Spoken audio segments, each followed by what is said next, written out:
Assalamualaikum warahmatullahi wabarakatuh. Selamat bertemu kembali anak ibu di semester ini, pelajaran pertama di kelas 9. Di kelas 9 ini kita bertemu pada pendidikan agama Islam, yakni tentang beriman kepada hari akhir, mengakhiri kebiasaan buruk.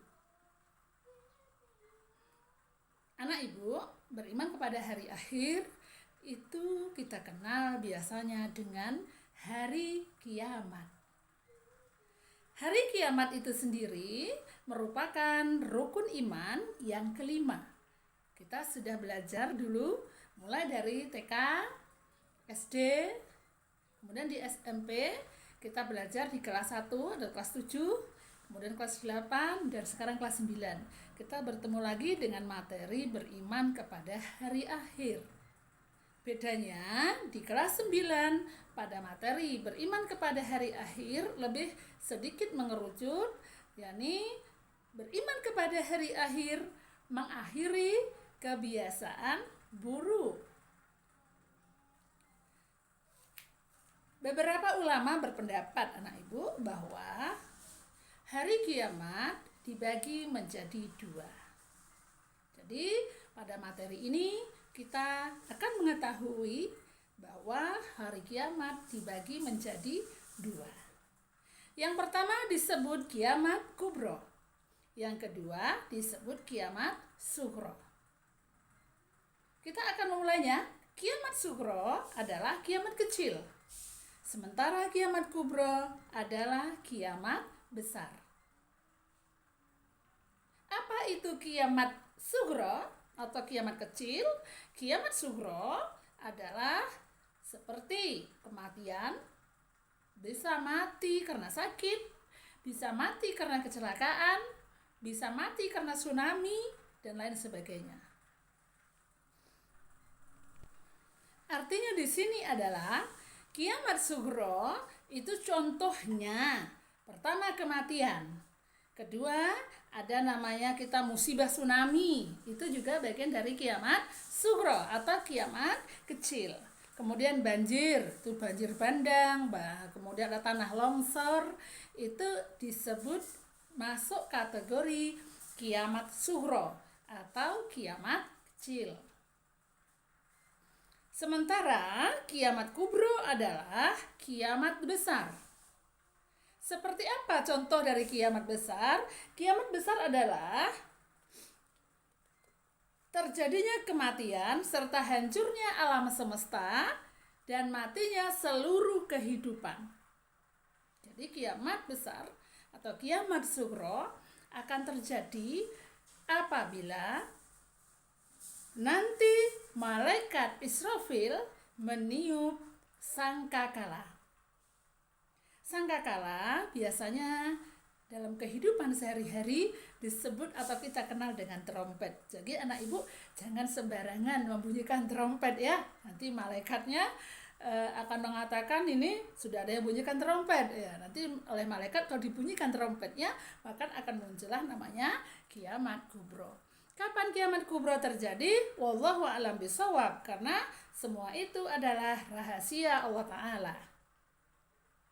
Anak ibu semua,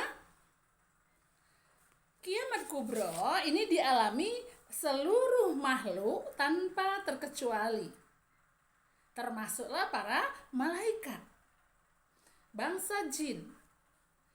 Kalau bangsa jin atau bangsa setan, itu mereka telah bersumpah kepada Allah dia tidak akan mati sampai datangnya hari kiamat. Nah, pada kiamat kubro mereka akan mati. Bagaimana dengan para malaikat? Para malaikat juga akan mati. Apalagi kita manusia, makhluk biasa, ya kan? Nah, bagaimana dengan tumbuh-tumbuhan dan hewan? Semuanya akan digulung oleh Allah. Ini terjadi pada kiamat kubro atau kiamat besar. Baik, anak ibu semua, ada beberapa ayat tentunya dalam Al-Quran yang menjelaskan tentang hari kiamat. Kejadian-kejadian hari kiamat selalu digambarkan oleh Allah di dalam surah beberapa ayat Al-Quran seperti surah Al-Qari'ah. Nah, Ibu mungkin tidak asing lagi dengan surah Al-Qari'ah. Ini surah Al-Qari'ah ayat 4 itu menjelaskan tentang hari kiamat. Apa banyaknya? Misalnya Bismillahirrahmanirrahim. Yauma yakunun nasu kal farashil mabsus wa takunul jibalu kal 'ainil manfus. Ya. Yauma yakunun nasu kal farashil mabsus. Pada hari itu manusia seperti laron yang berterbangan, ya. Dan watakunul jibalu kal'ainil manfus, dan gunung-gunung seperti bulu yang berhamburan. Ayo bayangkan seperti apa. Kalau kita sudah membayangkan nanti, kalau misalnya tidak pernah melihat bulu berhamburan, anak ibu mungkin bisa ngambil kapas, ya. Kita cari kapas itu kita hembuskan, maka dia akan berterbangan. Lalu kapas-kapas tadi kita hamburkan agak satu bungkus saja. Nah, seperti itulah gunung-gunung nanti berhamburan, akan keluar dari bumi. Bahwa gunung itu merupakan pakunya bumi. Istilahnya begitu, ya. Nanti ketika pada hari kiamat, yang namanya paku, ini gunungnya terpaku ke bumi, ketika dia keluar, meloncat, maka akan berhamburanlah di alam semesta, dan tentunya dampaknya sangat besar bagi seluruh kehidupan di alam semesta. Lalu dalam surah Al-Zalzalah juga Allah telah menerangkan bahwa idza zulzilatil ardu zilzalaha wa akhrajatil ardu asqalaha. Iza zulzilatil ardu zilzalaha, apabila bumi digoncang dengan goncangan yang dahsyat. Wa akhrajatil ardu asqalaha, dan bumi telah mengeluarkan beban-beban berat yang dikandungnya. Nah, inilah kiamat kubra, anak ibu semua. Memang belum terjadi kiamat kubra, tapi kiamat sugronya sudah terjadi. Contohnya apa? Gempa bumi. Apalagi gunung meletus. Apalagi tsunami. Ya, naiknya air laut ke daratan, tsunami. Dulu pernah terjadi kan? Di Aceh misalnya tsunami yang terbesar. Mungkin anak ibu belum lahir, ya. Jadi tsunami pernah terjadi yang terbesar itu tahun 2005 itu di Aceh. Itu juga termasuk dari kiamat, tapi kiamatnya kiamat kecil. Belum lagi ada beberapa gempa di daerah yang memakan korban jiwa, seperti contohnya gempa Sumatera Barat dulu, ya, pernah terjadi juga, itu berkali-kali. Gempa Yogyakarta dulu pernah terjadi, juga pernah menghancurkan sebagian dari infrastruktur di beberapa daerah. Nah, anak ibu semua, jadi terjadi ketika kiamat besar, ketika malaikat Israfil meniupkan sangkakalanya. Ini dijelaskan oleh Allah dalam surah Az-Zumar ayat 68. Dalam surah Az-Zumar ayat 68 Allah menjelaskan, Bismillahirrahmanirrahim.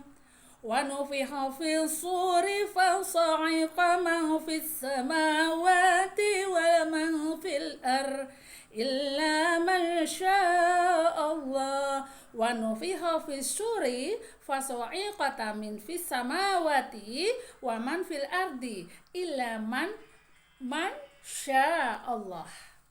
Jadi dalam surah Az-Zumar ayat 68 yang artinya, kata Allah Subhanahu wa taala, dan sangkakala pun ditiup, maka matilah semua makhluk yang di langit dan di bumi kecuali mereka yang dikehendaki Allah. Nah, anak ibu semua, ketika terjadinya gempa atau terjadinya kiamat besar, ini langit, ya, langit terbelah-belah, terpecah belah, matahari digulung, bintang-bintang berjatuhan, lautan meluap dan menjadi panas, gunung-gunung seperti bulu yang berhamburan, dan manusia seperti anai-anai yang berterbangan. Apa itu anai-anai? Laron. Kalau anak-anak itu dalam bahasa Indonesia, dalam bahasa sehari laron. Kalau kita musim hujan pada malam hari, kemudian ada yang terbang-terbang. Kalau malam itu suka dia mencari tempat terang, biasanya lampu di rumah kita banyak seperti rayap ya. Rayap itu dari kayu yang lapuk, kemudian dia transformasi, punya sayap lalu terbang. Itulah yang disebut dengan laron. Bayangkan waktu itu sudah beterbangan manusia seperti laron. Beterbangan, bayangkan saja, terloncat dari bumi, meloncat, beterbangan. Bukan artinya kita terbang, tidak. Beterbangan karena dahsyatnya hari kiamat. Sehingga hancurlah seluruh alam semesta dan matilah seluruh kehidupan. Tidak ada lagi kehidupan di atas dunia, tidak ada lagi kehidupan langit dan kehidupan bumi. Oke anak ibu, untuk hari ini materi kita demikian. Dan silakan anak ibu, untuk aktivitas anak ibu adalah silakan buatlah sebuah resume dari apa yang ibu sampaikan.